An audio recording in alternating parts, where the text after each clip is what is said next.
ஒரு மனிதன் நெருப்பின் நடுவில் அழுது கொண்டிருந்தான். அவன் அல்லாஹ்விடம் கேட்டான், யா அல்லாஹ், என்னை மன்னித்துவிடு, இந்த நெருப்பில் என்னை விட்டுவிடாதே. அவன் வாழ்க்கை முழுவதும் தொழுகை செய்தவன், நோன்பு நோற்றவன், ஏழைகளுக்கு உதவி செய்தவன். அப்படி இருந்தும் ஏன் அவன் நெருப்பில் எரிகிறான்? இந்த மனிதன் யார்? அவன் கதை என்ன?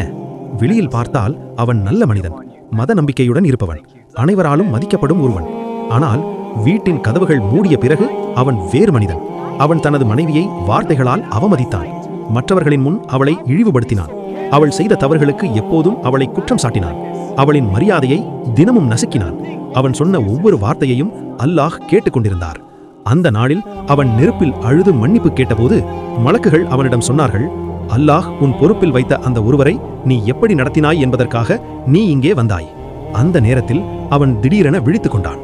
அவன் பார்த்த நெருப்பு ஒரு கனவு, அது அல்லாஹ் கொடுத்த ஒரு எச்சரிக்கை. அந்த நாளிலிருந்து அவன் முழுமையாக மாறினான். பணம் கிடைக்க வேண்டும் என்று அல்ல, அல்லாஹ்வின் பயத்தால் அவன் தனது வார்த்தைகளை மென்மையாக்கினான். அதற்கு பிறகு அல்லாஹ் அவன் வாழ்க்கையில் பரக்கத்தை கொடுத்தான். அவன் வீட்டில் அமைதி வந்தது. அவன் வேலைகளில் இலகு வந்தது. முன்பு கஷ்டம் இருந்த இடத்தில் போதுமான நிறைவு வந்தது. நினைவில் வைத்துக் கொள்ளுங்கள், உங்கள் மனைவி உங்களுக்கு கீழானவர் அல்ல. அவர் அல்லாஹ் உங்களுக்கு கொடுத்த ஒரு அமானா. அதனால் அவர்களை மதியுங்கள்.